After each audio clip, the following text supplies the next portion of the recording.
আসসালামু আলাইকুম সানি ভাই। ওয়ালাইকুম আসসালাম। এমনি তাড়াহুড়া করে কই দিতেছেন? নামাজ পড়তে যাই, মসজিদটা তো আবার ব্রিজের ওই পারে, তাড়াহুড়া করে না গেলে জামাত পাইতাম না। এমনি আইতে গেলে জামাত এমনি তো হইতেন না। চাবিটা ধরেন, আমার বাইকটা লয়ে যান।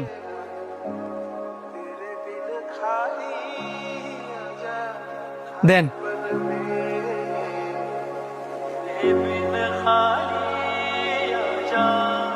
কিরে 2 দিন হয়েছে মাত্র পরিচয়, ভালো করে চিনস না জানস না, আর আজকে বাইক দিয়ে দিলি।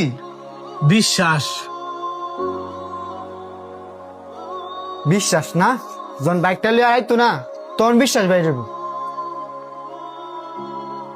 ব্যাপার কি?